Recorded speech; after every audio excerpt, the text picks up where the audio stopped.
Exaucez Lungu TV, une plateforme pour votre croissance prophétique et pour l'édification des saints. Retrouvez prédication, évangile, enseignement, croissance prophétique et spirituelle, édification des saints, impact et sanctification, témoignages et miracles. Exaucez Lungu TV, la chaîne qui vous procure la vie. Chers internautes, merci encore d'être présents sur Exaucez Lungu TV. Vous avez été nombreux à suivre nos 2 premières émissions. Alors ceux qui n'ont pas encore suivi, je vous invite à aller regarder cette émission encore une fois. Et je vous remercie à toutes les personnes qui ont suivi déjà. Ceux qui ont répondu à nos sondages, ceux qui ont commenté, que Dieu vous bénisse.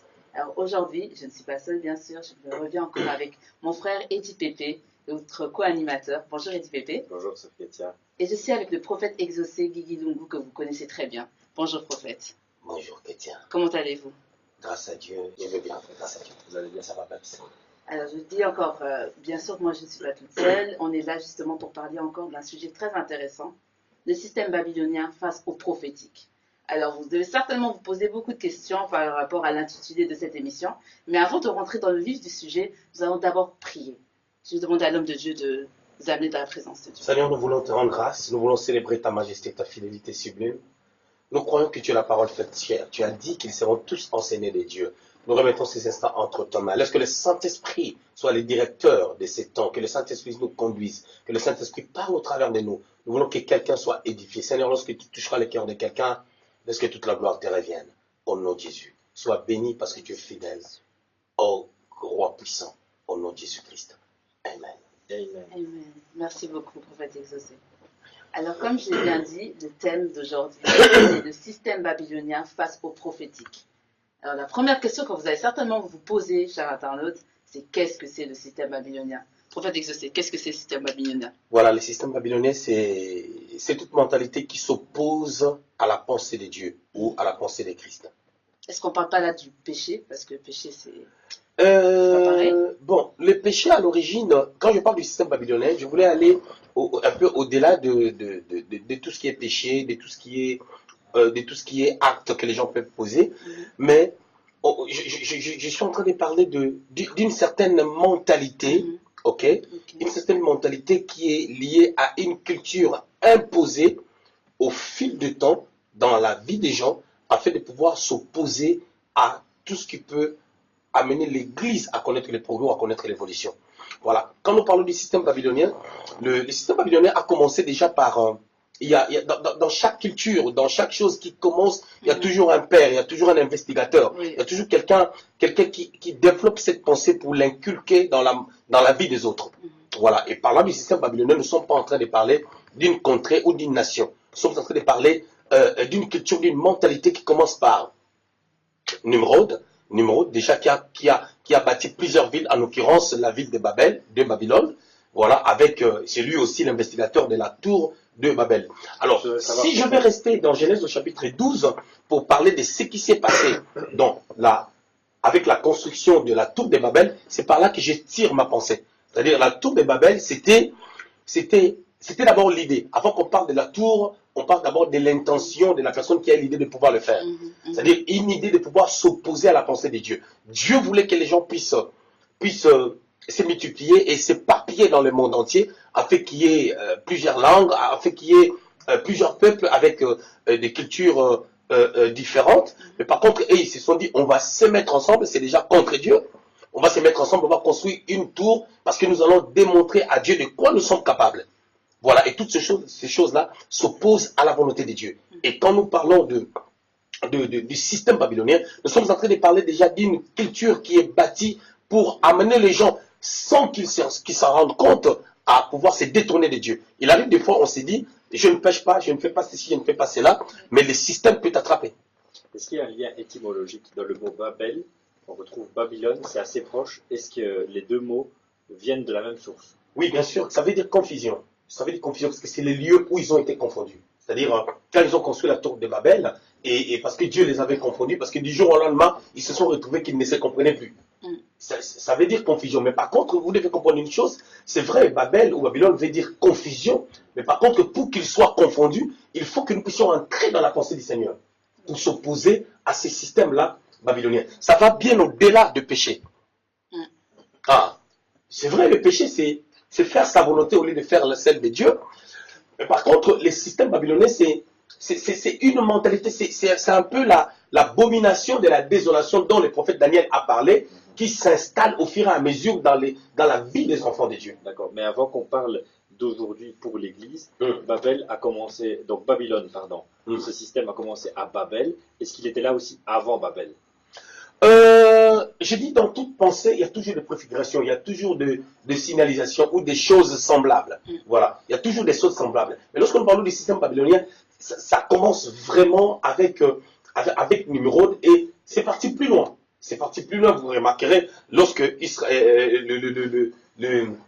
les gens, le peuple de la tribu de Juda ont été déportés jusqu'à Babylone. Vous allez remarquer Nabuchodonosor, bien que c'est Dieu qui l'avait suscité, mais c'était l'incarnation d'un esprit qui a fait la continuité de ces systèmes-là. Donc Caïn, avec son esprit rebelle, commençait à préfigurer déjà. Toutes ces choses-là ont préfiguré les mal. Mais lorsque nous parlons du système babylonien, nous voulons parler vraiment de quelque chose qui a commencé à un temps et ça s'est perpétué jusqu'aujourd'hui. Remarquons, Dieu donne un songe, ou je dirais, si je peux le dire comme ça, il y a un songe que Nabuchodonosor avait fait dans Daniel au chapitre 2, et lorsque Daniel vient expliquer ce songe, Daniel parle de ces systèmes, comment est-ce que ça va connaître l'évolution, et jusqu'au point où ça va se confronter avec la sémence de la femme qui est Christ. Voilà. C'est une mentalité qui va bien au-delà d'un simple péché, d'un simple acte. Parce que quelqu'un peut commettre un péché, il demande pardon à Dieu, il prend conscience, il continue. La Bible déclare, si vous confessez vos péchés, Dieu est juste et fidèle pour vous pardonner, pour vous purifier de toute iniquité. On n'encourage pas les péchés, mais sauf que tout péché est pardonnable. Mais les systèmes babyloniens, c'est une mentalité qui amène les gens à demeurer même dans l'aveuglement. Dans l'aveuglement. C'est-à-dire, on n'arrive pas à voir le bien de Dieu, les côtés positifs de Dieu, ou ce que Dieu est en train de faire. Je vais vous donner un exemple. Ces gens-là, lorsque Nimrod a amené les gens à bâtir la tour de Babel, il les a fait comprendre que Dieu n'a pas bien fait de pouvoir tuer les gens par les eaux de déluge. Il amène des gens là. C'est une mentalité. C'est-à-dire, Dieu pose un acte et l'homme se dit, Dieu n'a pas bien fait de pouvoir tuer les gens. Pendant que Dieu savait ce qu'il est en train de faire. Dieu connaît tout, Dieu fait tout ce qu'il fait est parfait. Ok, donc le système babylonien a démarré à Babel.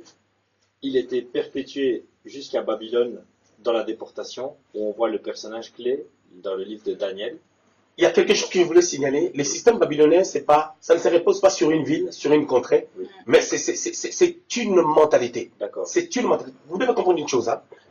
Chaque personne qui opère dans le surnaturel devient un esprit.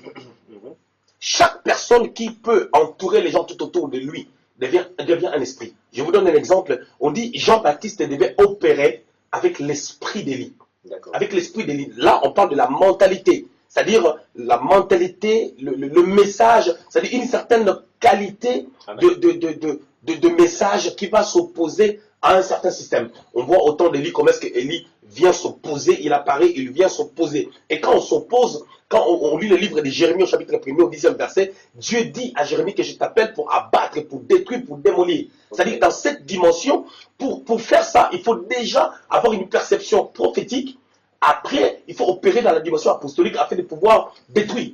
Okay. Alors, pour détruire, on doit savoir ce qu'on doit détruire et savoir comment ces systèmes-là opèrent. D'accord. Mais alors, du coup, si on a bien compris, le système babylonien vise d'abord l'Église, corps du Christ. Le système babylonien vise d'abord ceux-là qui sont avec Dieu. Ça vise d'abord ceux-là qui sont avec Dieu. Parce que ceux-là qui sont dans le monde, ils sont avec eux. Ils sont avec l'ennemi. Mais le système babylonien vise l'Église, ça cherche à frapper l'Église.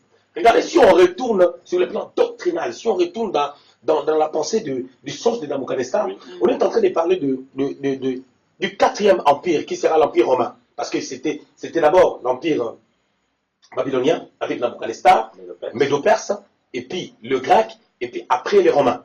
Mais tu vas voir que quand on parle de Romains, on est en train de parler de l'argile qui va s'entremêler avec le fer. Quelque chose qui est pratiquement impossible. C'est ce que nous voyons avec l'Union européenne, les 27 pays qui sont ensemble pour constituer l'Union européenne.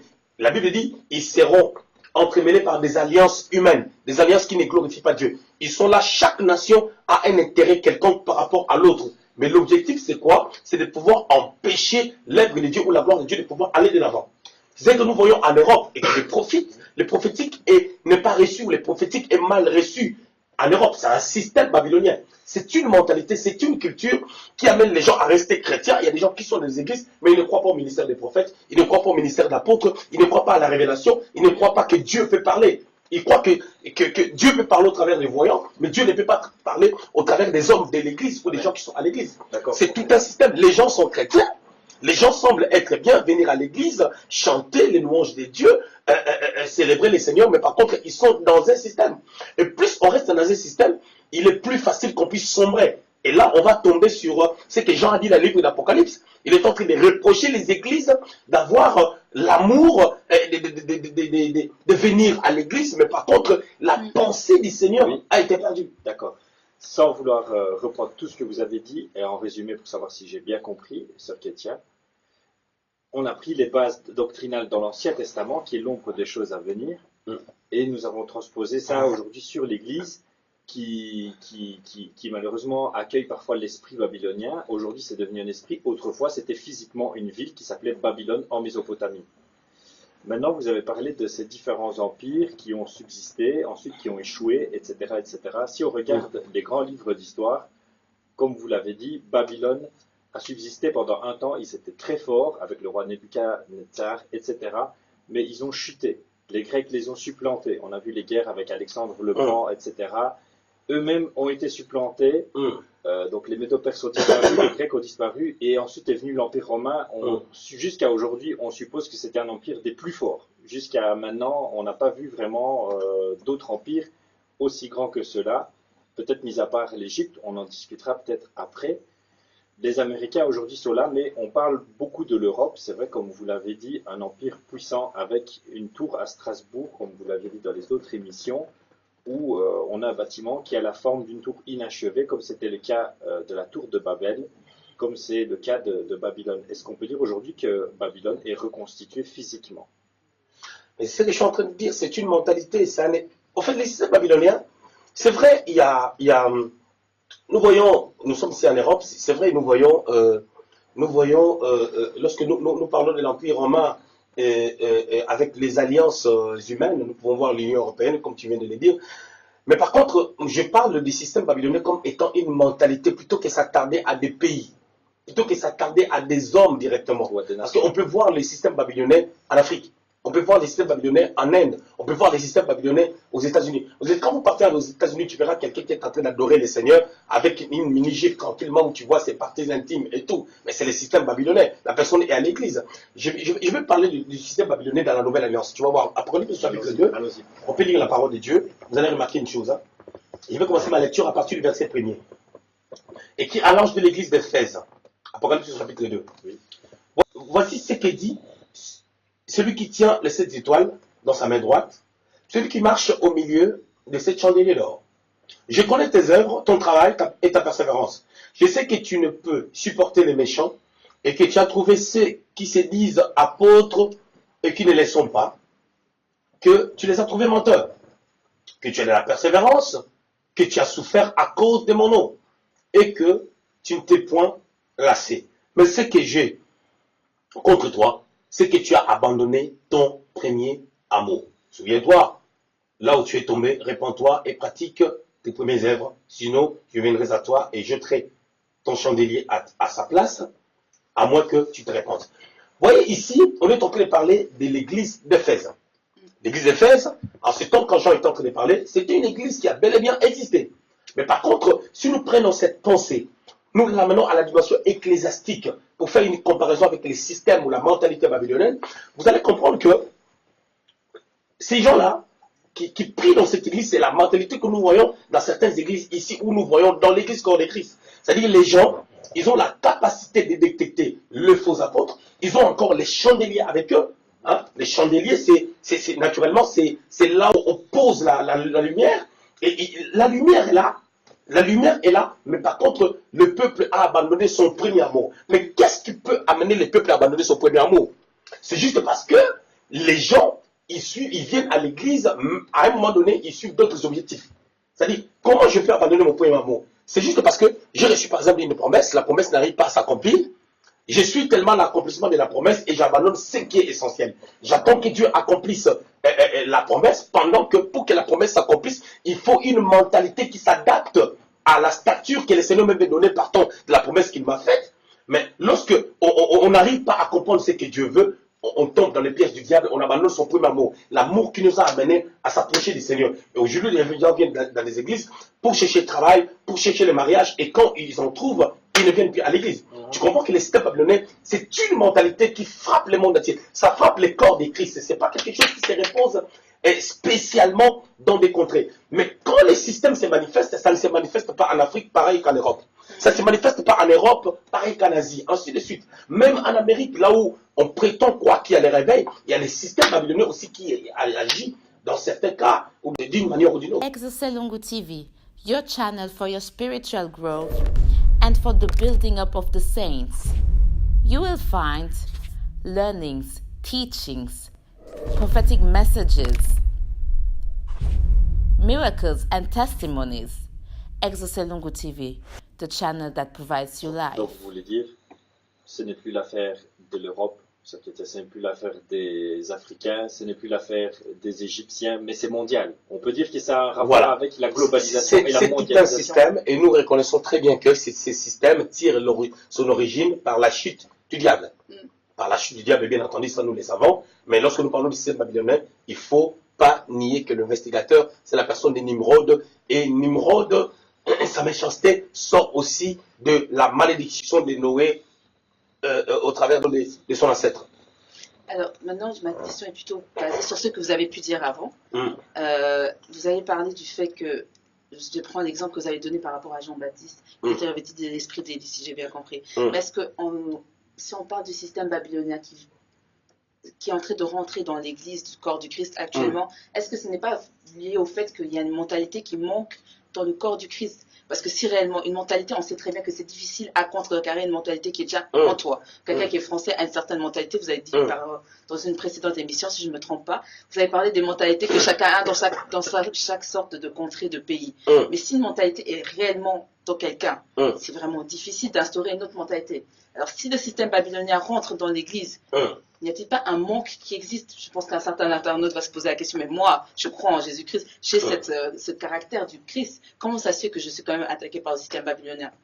Très bien, ça c'est une très très bonne question. En fait, dans les choses de Dieu, il y a ce que nous devons comprendre, c'est l'équilibre. L'équilibre que nous devons mettre dans tout ce qui est chose de Dieu. Dans tout ce qui est sur le plan doctrinal, nous devons être déjà, nous pasteurs, nous serviteurs de Dieu, nous devons être déjà équilibrés. Déjà, le problème qui est là, c'est le problème du transfert. C'est-à-dire, il y a la source, la personne qui a reçu le mandat, qui a reçu l'appel, qui a le message, et puis il y a le récipient, c'est-à-dire les récipients, c'est-à-dire le peuple de Dieu, qui doivent recevoir ce qui vient de la source, et puis il y a la procédure ou le processus du transfert. La procédure à mettre en place dépend du processus du transfert. Il faut maintenant qu'il y ait une connexion. Je vais illustrer ça très bien avec la pensée de Daniel au chapitre 2. On a dit que quand Daniel a expliqué le songe, il a dit qu'il y a une pierre qui sera détachée, qui va frapper les statues aux pieds. Ces statues-là qui sera frappée, c'est l'Empire romain qui sera frappé avec ses alliances. Mais cette pierre-là qui frappera les statues deviendra une grande montagne. C'est-à-dire qu'il y a quelque chose qui va se passer de la pierre à la montagne. Il doit y avoir un progrès. Pour qu'il y ait ce progrès-là, premièrement, il faut que ceux-là, les dispensateurs, ceux-là qui transmettent la parole de Dieu, aient déjà la matière. La deuxième des choses, il faut que ceux-là qui écoutent sachent qu'ils ont à apprendre. Et quand on ne sait pas qu'on a un manque, on doit apprendre, c'est là où les problèmes commencent. Si on se met dans une position où on connaît, les gens quittent les églises, ils viennent dans d'autres églises, dans un objectif, je viens pour célébrer mon Dieu. Moi, je connais Dieu, j'ai pris depuis 1980. Quand j'ai commencé à prier, les pasteurs n'étaient même pas à l'église, les pasteurs n'étaient même pas là. Moi, je connais, moi, je viens par rapport à mon Dieu. Or, à chaque dispensation, quand une visitation vient, ce sont des normes de Dieu. Dieu envoie des dispensateurs. Dieu envoie toujours quelqu'un qui apporte la parole de Dieu. D'une manière ou d'une autre, quelqu'un qui apporte une vision qu'il a reçue de la part de Dieu. Ça, on l'a vu dans l'ancienne alliance, et on peut le voir aussi dans la nouvelle alliance. Remarquons une chose. Jésus est monté au ciel, il a laissé les apôtres. Quand il a laissé les apôtres, il manquait Judas. Ils se sont organisés pour remplacer Judas, mais le choix de Dieu était différent du choix des hommes. Le choix de Dieu était Paul. Le choix de Dieu n'était pas Matthias qu'on avait choisi. Paul devait venir comme un calibre. Il devait venir comme un apôtre prophète, comme un apôtre qui devait être non seulement comme un architecte, mais son architecture devait se reposer sur la pensée qu'il a vue du Seigneur. N'oubliez pas, dans Actes au chapitre 9, Paul a vu. Paul a vu le Seigneur. Le Seigneur lui a dit des choses qu'il a vues, qu'il n'a pas entendues, il a vu. Donc c'est pour dire qu'à ces temps-ci, nous devons voir ce que le Seigneur veut par rapport à l'Église. Nous devons remettre Christ à sa place, le Christ qu'on a vu, le Christ est ressuscité. On a vu le... Pardon, Alice. Non, non, Voilà. j'étais Donc, c'est ça, en fait, le problème qui est en train de passer, si vous pouvez me permettre de continuer. Oui. C'est ça le problème qui se passe aujourd'hui. C'est-à-dire, un transfert doit se faire. Un transfert doit se faire. Et comment est-ce que nous pouvons transférer si on n'est pas des sources? D'accord. Tout prédicateur n'est pas une Oui, source. oui. Mais pour qu'il y ait des sources, il faut a priori que ces sources-là puissent être des personnes aussi qui ont été ressourcées, Qui a été des récipients auparavant. qui ont été auparavant des récipients. Mm, mm. C'est-à-dire que c'est quelque chose qui continue, c'est quelque chose qui connaît un progrès. Mais qu'est-ce que les diables, comment les systèmes babyloniens opèrent? Le système babylonien fait en sorte que nous attendions l'électricité quelque part pour brancher une télé, mais par contre, l'électricité est là, mais par contre, au niveau du socket, au niveau du branchement, il y a un problème. C'est ça qui se passe aujourd'hui. Les gens ont la facilité d'aller faire des églises pendant que le Seigneur avait dit, allez faire de toutes les nations des disciples. Nous pouvons faire des disciples sans pour autant faire des églises. C'est vrai. C'est vrai. Tu comprends un peu? Les gens croient aujourd'hui que pour que je sois béni, si j'ai l'appel de Dieu, il faut forcément que je puisse bâtir une église. Mais c'est faux.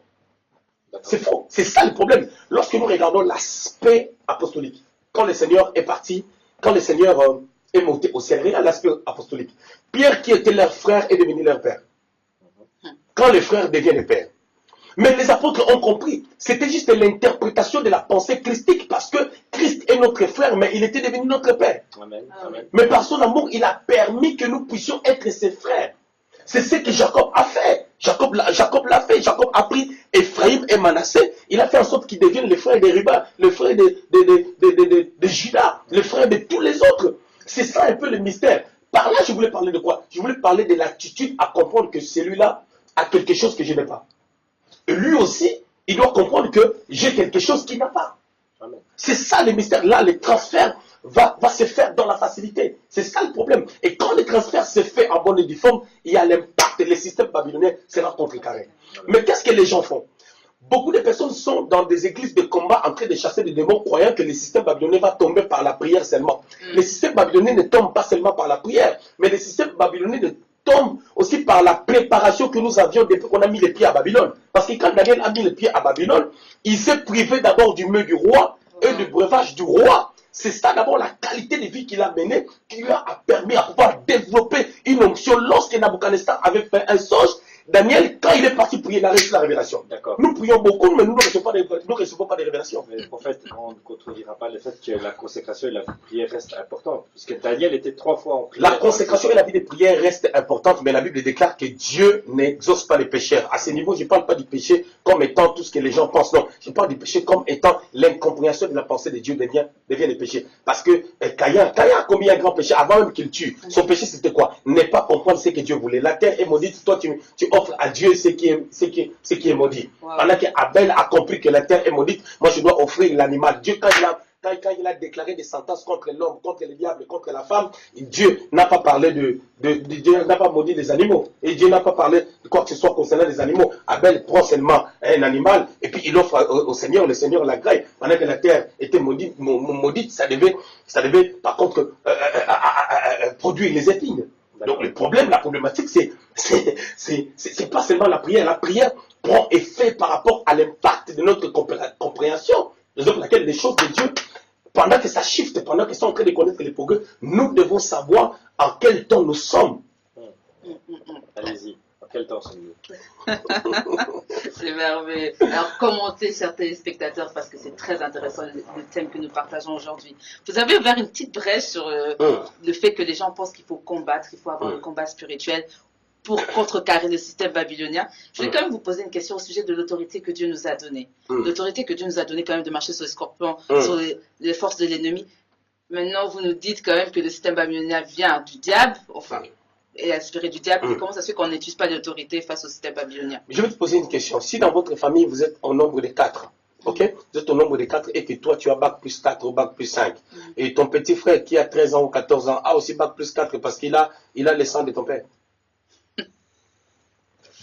Voilà. Il faut lui laisser le temps de grandir, d'aller à l'école et d'avoir aussi bac plus 4. Et là, il deviendra comme toi. Waouh. Mais bien qu'il peut avoir bac plus 4, mais s'il n'a pas étudié dans le même domaine que toi, il y aura un problème. Le problème est que nous avons étudié dans quel domaine pour avoir cette autorité. Parce que l'autorité, là, c'est une science qui est liée à certaines réalités. Il faut être prophétique pour avoir l'autorité. Parce que cette autorité-là, on ne peut pas le prendre et mettre ça dans la poche. C'est une autorité. C'est une autorité qui elle-même. Il faut avoir un certain potentiel de Dieu. Il faut avoir les yeux pour voir, pour avoir cette autorité. Mais du temps de Jésus-Christ, le système babylonien était en place ou pas? Parce qu'on voit les pharisiens s'opposer à Christ. Le système babylonien, c'est un système, comme j'avais dit tout à l'heure. On revient encore à ce qu'on a dit. Le système babylonien, si le système babylonien est encore en train de se manifester aujourd'hui, et au temps du Christ. Parce qu'au début, quand on a introduit, j'avais dit que le système babylonien, ce n'est pas un peuple, ce n'est pas quelqu'un, c'est tout un système, c'est une mentalité, c'est une culture qui évolue et qui se manifeste dans chaque endroit, ça ne se manifeste pas de la même manière. Est-ce qu'il faut la maturité alors pour résister à ce système? Mais c'est ce que j'ai tenté de dire tout à l'heure. Tout à l'heure, là, j'avais parlé de la maturité quand tu m'as posé la question sur tu m'as posé la question sur la prière. Je t'avais parlé, j'ai laissé la dimension de la prière, j'ai dit la prière, elle est bonne. Parlant même des personnes qui font des combats spirituels, machin, tout ça, chose qui n'est pas mauvaise, bien que la Bible parle du combat de la foi. Mais j'ai tenté de parler de la maturité. La maturité, c'est quoi? La maturité, c'est la capacité de pouvoir posséder une certaine connaissance à un certain niveau. Je l'ai même illustré par la question de Ketia en disant que tu peux avoir ton petit frère, il est le fils de ton père et de ta mère, possédant leur ADN, mais s'il n'a pas bac plus 4 en économie, il ne peut rien faire.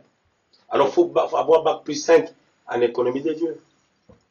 Donc c'est ce qui peut expliquer qu'un enfant dans la foi ne pourra pas résister, il faut automatiquement qu'il ait un père. On ne peut pas condamner ou accuser un enfant dans la foi, il faut lui laisser le temps de grandir. Même Dieu sait qu'il est encore faible dans la foi parce que c'est un nouveau-né qui a besoin du lait, mais par contre, il y a toujours un progrès. Et il faut comprendre que la Bible déclare que Dieu permet que dans chaque épreuve, dans chaque tentation que nous avons, il permet un moyen de pouvoir s'en sortir. Pour un bébé spirituel, Dieu permettra les combats à son niveau. Yes. Alors, nous avons déjà commencé avec les bases du système babylonien, essayer de comprendre les définitions. Alors, vous avez vu que la conversation n'est pas encore finie, le thème n'est pas encore fini. Nous allons aborder cela dans une deuxième émission où nous allons parler plutôt de comment contrecarrer ce système. Nous avons déjà commencé en parlant de la responsabilité de ceux qui sont les pères, ceux qui sont la source, et nous qui sommes les récipients. Mais certainement, il y a encore d'autres angles d'attaque que nous pouvons utiliser contre le système babylonien. N'est-ce pas, prophète exaucé? Très bien, on va aller dans ce sens-là. Yes, alors on va se retrouver dans une deuxième émission dans laquelle nous allons aborder ce sujet. Alors d'ailleurs, avant que nous clôturons cette émission, je voudrais vous inviter encore à aimer la page de Exaucé Lungu TV, si vous ne l'avez pas encore fait, et à laisser vos commentaires de temps en temps, à nous inciter à parler de certains sujets auxquels vous avez déjà pensé. Et nous vous remercions encore une fois de répondre à ces sondages que nous publions de temps en temps sur Instagram et sur Facebook. Restez connectés pour plus d'émissions. Que Dieu vous bénisse. Merci beaucoup, prophète exaucé. Merci à vous aussi. N'hésitez pas à liker la chaîne 100% prophétique. Comment?